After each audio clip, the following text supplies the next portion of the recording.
कहते हैं कि दुनिया में मन सबसे ज्यादा शक्तिशाली चीज होती है। अगर किसी चीज को तुम पूरे मन से चाहो तो तुम उसे हासिल कर सकते हो। यह मैं नहीं कहता, ये सभी महापुरुषों का कहना है। लेकिन अगर यह सत्य है, ये सच है, तो जो हम अपने मन से चाहते हैं वह हमें हासिल क्यों नहीं होता है। कोई भी इंसान अपने मन में दुख तो नहीं चाहेगा, लेकिन वह रहता तो दुखी है। हर इंसान अपने मन से तो कामयाब होना चाहता है, खूब पैसा कमाना चाहता है, लेकिन फिर भी वह कामयाब नहीं होता। भला ऐसा दुनिया में कौन इंसान होगा जो अपने मन में ये चाहेगा कि मैं नाकामयाब रहूं या मैं पैसा न कमाऊं। सोचने की बात है तो इसमें दो चीजें निकलकर सामने आती हैं। या तो वह महापुरुष गलत थे जिन्होंने ये बात बोली कि मन से चाही हुई चीज हासिल हो जाती है, या फिर हम गलत हैं। आज की कहानी जो मैं आपको सुनाने वाला हूँ उसमें आपको एक ऐसा मंत्र मिलेगा। उसे समझने के बाद आपको एक ऐसा मंत्र पता चलेगा जिससे आप ये समझ पाएंगे कि अपने मन से कोई भी चीज कैसे करवाई जाती है। मन में किसी भी बात का बीज कैसे बोया जाता है, यह इस कहानी से आपको अच्छी तरह से समझ में आ जाएगा। और इससे आप यह भी समझ पाएंगे कि आकर्षण का नियम लॉ अट्रैक्शन कैसे काम करता है। कहानी छोटी सी है लेकिन बहुत ही गहरी है। इससे पहले कि आप इस कहानी में खो जाएं, इस चैनल को सब्सक्राइब जरूर कर लें। तो चलिए कहानी शुरू करते हैं। एक बार की बात है, एक आदमी के जीवन में सिर्फ दुख ही दुख थे। वह जो भी काम करता उस बेचारे को काम पूरा ही नहीं होता। घर में आता तो घर में कलेश बना रहता, किसी से कोई मदद मांगता तो कोई उसकी मदद नहीं करता। ऐसा लगता था कि चारों ओर से दुखों का पहाड़ उसी पर टूट पड़ा है। उसे समझ नहीं आ रहा था कि मैं इन दुखों से पार कैसे पाऊं। वह दिन रात यही सोचता रहता कि अपने दुखों से छुटकारा कैसे पाना है। इसी कारण से रात में सो भी नहीं पाता था। उसकी आंखों के नीचे बड़े बड़े काले घेरे बन गए थे जो इस बात का प्रतीक थे कि वह आदमी कितना दुखी है और कितना चिंतित है। कभी कभी तो उसके मन में आत्महत्या करने के ख्याल आते थे, लेकिन अपने परिवार की चिंता करके वह ये कदम नहीं उठा पाता था। वह इतना दुखी हो गया कि उसने निर्णय किया कि वह इन दुखों से छुटकारा पाकर रहेगा। इसके लिए चाहे उसे कितनी भी मेहनत करनी पड़े, कुछ भी करना पड़े, चाहे अंगारों पर चलना पड़े, लेकिन इन दुखों से छुटकारा हासिल करके रहेगा। ऐसे ही एक दिन उसने अपने मित्र से पूछा कि मैं अपने जीवन को कैसे सुधारूं। उसके मित्र ने उसे बताया कि तुम किसी बाबा के पास जाओ। बाबाओं के पास ऐसा मंत्र होता है जिससे सारे दुख मिट जाते हैं, जीवन खुशियों से भर जाता है और धन संपदा भी हासिल हो जाती है। तुम किसी ऐसे बाबा को ढूंढ लो, बस तुम्हारा काम बन जाएगा। उस आदमी के मन में ये बात पूरी तरह से पक्की बैठ गई कि कोई बाबा ही मेरा दुख दूर कर सकता है, और इसीलिए उसे किसी भी बाबा के बारे में पता चलता तो वह उस बाबा के पास पहुंच जाता। उस बाबा को अपनी समस्या बताता और उससे उसका समाधान पूछता और कहता कि बाबा, मैं कुछ भी करने के लिए तैयार हूँ, लेकिन मेरी इन समस्याओं से मुझे छुटकारा दिला दीजिए। आप जो कहेंगे मैं वह करूँगा, लेकिन मेरे जीवन को सुधार दीजिए। बाबा उसे कुछ टोने टोटके बता देते थे करने के लिए और बदले में दान दक्षिणा ले लेते थे। ये टोना टोटका करने के बाद तुम्हारे घर में सुख शांति बनी रहेगी। बस इस टोटके को पूरी विधि के साथ करना। वह आदमी घर लौटकर पूरी विधि के साथ टोने टोटके करने लगा, लेकिन बहुत टोने टोटके करने के बाद भी उसके जीवन में कुछ बदलाव नहीं आया। इसके विपरीत उसका जीवन और ज्यादा दुखी हो गया। जो भी बाबा उसे टोना टोटका देता था वह बदले में उससे दान दक्षिणा लेता था, जिससे उसका धन भी धीरे धीरे खत्म हो रहा था। इससे उसके जीवन में दुख और ज्यादा बढ़ गए। तब उसे लगा कि बाबाओं के पास जाने से तो मेरे जीवन में दुख कम होने की बजाय बढ़ते ही जा रहे हैं। तो मुझे क्या करना चाहिए? बाबाओं के पास जाऊं या न जाऊं? फिर एक दिन एक आदमी ने उसे बताया कि तुम अपने घर में किसी पंडित को बुलाकर हवन करवा लो। हवन होगा, घर शुद्ध हो जाएगा। कोई भी बुरी ऊर्जा होगी घर में तो वह घर से बाहर चली जाएगी। किसी पंडित को बुलाकर पूरे विधि विधान से मंत्रोच्चारण कराओ और हवन कराओ, जिससे घर में सुख शांति आए। उस आदमी के मन में ये बात बैठ गई और उसने एक पंडित को अपने घर पर बुलाकर हवन करवा दिया। हवन अच्छी तरह से संपन्न हुआ। बदले में पंडित ने भी अच्छी दान दक्षिणा ली और उसके बाद वह वहां से विदा हो गया।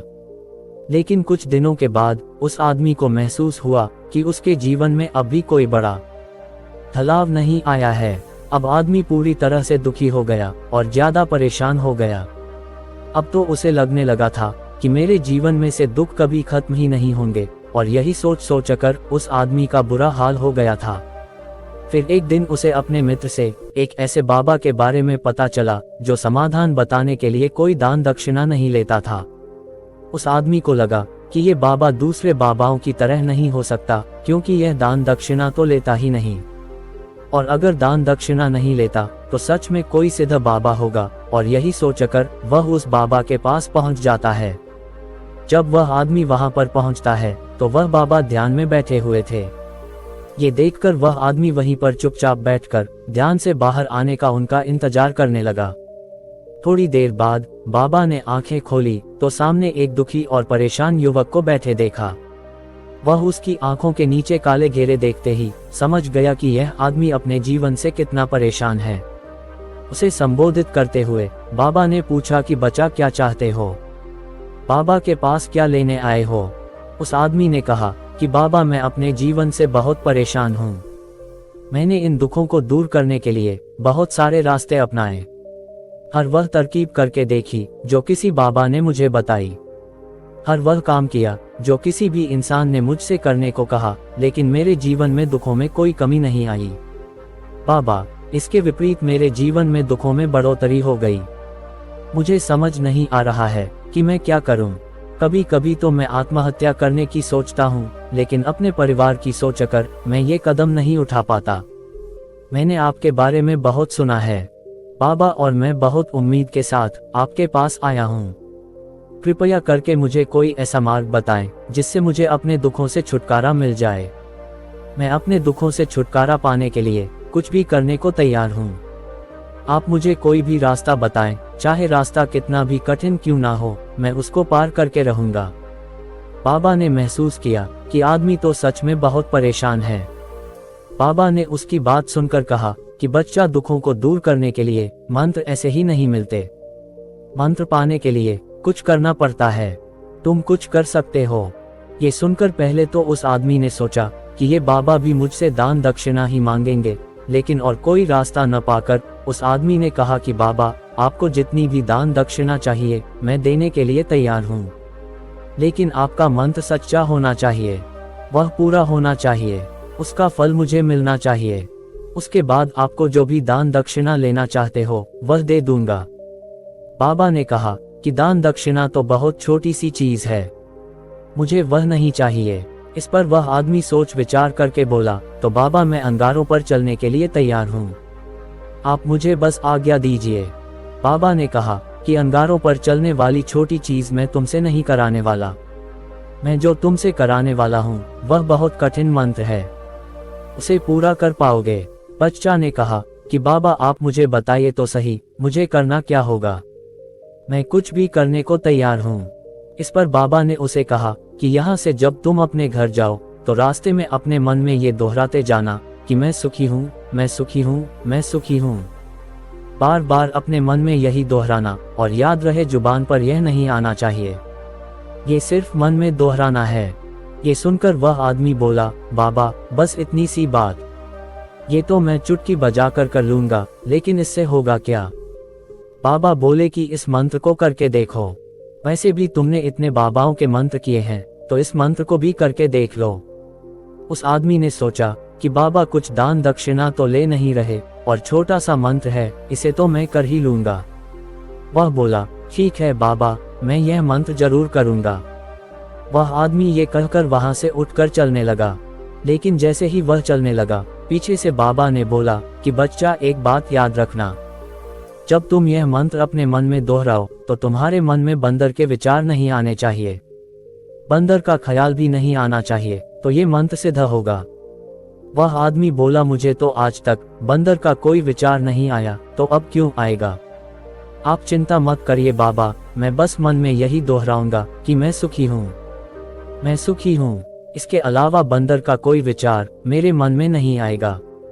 ये कहकर वह आदमी वहां से चल दिया। वह अपने मन में मैं सुखी हूँ, मैं सुखी हूँ ये दोहराता हुआ थोड़ी दूर ही चला था कि उसके मन में अचानक बंदर का ख्याल आ गया। बंदर का ख्याल एक बार आया और चला भी गया, लेकिन उस आदमी ने सोचा कि आज तक तो मुझे बंदर का कोई विचार नहीं आया, यह आज बंदर का विचार क्यों आ गया। और ऐसे करके उसने उस बंदर के विचार को पकड़ लिया। वह ये भूल गया कि मुझे क्या मंत्र दोहराना है, और वह बंदर के बारे में सोचने लगा। जब थोड़ी देर बाद उसे फिर से होश आया तो वह फिर से अपना वही मंत्र दोहराने लगा जो बाबा ने उसे बताया था, मैं सुखी हूँ, मैं सुखी हूँ। लेकिन अचानक से उसे सामने एक बंदर दिखाई दिया, और ये देखकर उसके मन में फिर से बंदर का विचार उठ गया, और वह अपने अंदर से इस विचार को बाहर फेंकना चाहता था। वह चाहता था कि मेरे अंदर किसी भी तरह बंदर का विचार न आए, लेकिन उसे तो सामने बंदर ही दिखाई दे गया। ऐसे ही जद्दोजहद करते करते वह घर पर पहुंचा, और घर पर पहुंचने के बाद अपनी पत्नी को कहा कि हे बंदरिया, मुझे खाने में बंदर परोस दो। और जब उसे एहसास हुआ कि उसने क्या बोल दिया तो वह अपने बाल नोचने लगा। वह दीवारों में सर मारने लगा कि आज तक मुझे बंदर का कोई विचार नहीं आया, और आज मुझे ये क्या हो गया है कि मुझे हर जगह बंदर ही बंदर नजर आ रहे हैं। ये कैसी माया है। यही सोच सोचकर वह आदमी रात भर सो नहीं पाया। रात भर करवटें बदलता रहा, और सुबह उठकर सीधे उसी बाबा के पास पहुंच गया और उसके चरणों में गिरकर कहा कि बाबा, पता नहीं क्या चमत्कार हो रहा है, आज तक मुझे बंदर का कोई विचार नहीं आया, लेकिन कल से जब से आपने मुझसे कहा कि बंदर का विचार नहीं आना चाहिए, तब से मुझे हर जगह बंदर ही बंदर नजर आ रहे हैं। उस आदमी ने कहा कि बाबा, मुझे तो आपके पीछे पेड़ पर बैठा हुआ बंदर भी केले खाता हुआ दिखाई दे रहा है। ये हो क्या रहा है बाबा। ये सुनकर बाबा हंसने लगे। बच्चा, मन का जाल एक ऐसा जाल है जिसे समझ पाना इतना आसान नहीं है। बंदर तो तुम्हारे रास्ते में पहले भी आते थे। जब तुम मेरे पास आए थे तो इन्हीं पेड़ों पर ये बंदर घूम रहे थे, लेकिन तब तुम्हारे ध्यान में ये बंदर नहीं था। तब तुम्हारे ध्यान में सिर्फ अपने दुख थे। इसके बाद बाबा ने उसे बताया कि बच्चा, हम जिस चीज से भी दूर भागना चाहते हैं वही चीज हमारे मन में बहुत गहरे में प्रविष्ट हो जाती है, वह हमारे अंतर्मन में समा जाती है। असल में हम जिस चीज से भी छुटकारा पाना चाहते हैं उससे छुटकारा इसीलिए पाना चाहते हैं कि वह हमारे साथ बहुत गहरे से जुड़ी हुई है, और हम जितना ही उससे छुटकारा पाना चाहते हैं वह उतनी ही गहरी हमारे मन में बैठती चली जाती है, और आखिरकार वह हमारे अंतर्मन में छा जाती है। ऊपर से तो हम चाहते हैं सुखी होना कि मैं सुखी हूँ, सुखी हूँ। हमारे होंठ भी यही बोलते रहते हैं, लेकिन हमारे मन में दुख समाये होते हैं।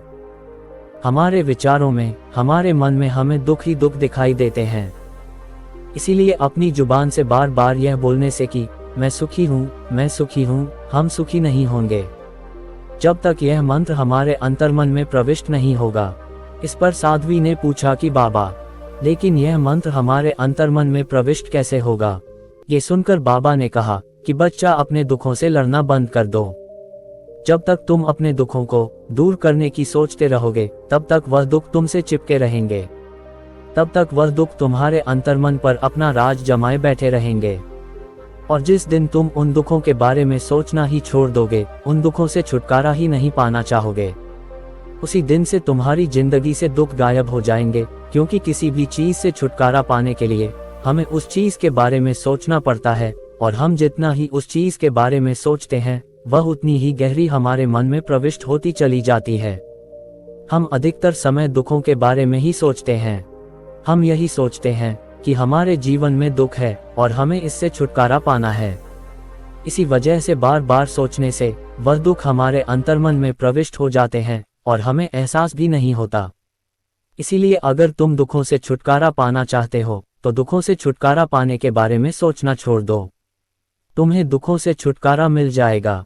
अक्सर आदमी धूम्रपान छोड़ना चाहता है, शराब छोड़ना चाहता है, सुबह अपने आप से ये वादा करता है कि मैं कोई भी गलत काम नहीं करूंगा, लेकिन शाम को जब लौटता है तो नशे में चूर होकर लौटता है। ऐसा क्यों होता है कि जो हम सोच रहे हैं वह पूरा कर ही नहीं पा रहे हैं। असल में हम उस चीज को बहुत ज्यादा तवज्जो दे रहे हैं, उस चीज को बहुत ज्यादा अहमियत दे रहे हैं। जब भी हम उस चीज को छोड़ने के बारे में सोचते हैं तो हम उसकी इम्पोर्टेंस यानी कि विशेषता और ज्यादा बढ़ा देते हैं। हमारा मन उस चीज के बारे में जितना ज्यादा सोचेगा शराब या धूम्रपान छोड़ने के बारे में, जितना ज्यादा सोचेगा हमारा मन उतना ही उस चीज के पीछे ज्यादा भागेगा। हमें उस चीज से लड़ना नहीं है, बल्कि बिना सोचे गुजर जाना है। और अगर इस मंत्र को हम समझ लेते हैं तो हम अपने जीवन में जो भी पाना चाहते हैं उसे अपने अंतर्मन में डाल सकते हैं, और एक बार वह लक्ष्य हमारे अंतर्मन में बैठ जाता है तो फिर सफलता पाने में कोई समस्या नहीं आती, कोई दिक्कत नहीं आती। तो दोस्तों, कैसी लगी आपको ये कहानी कमेंट सेक्शन में ज़रूर बताएं, और अच्छी लगी तो इस चैनल को सब्सक्राइब करना ना भूलें। तो मिलते हैं अगली कहानी में, तब तक के लिए अपना ख्याल रखें।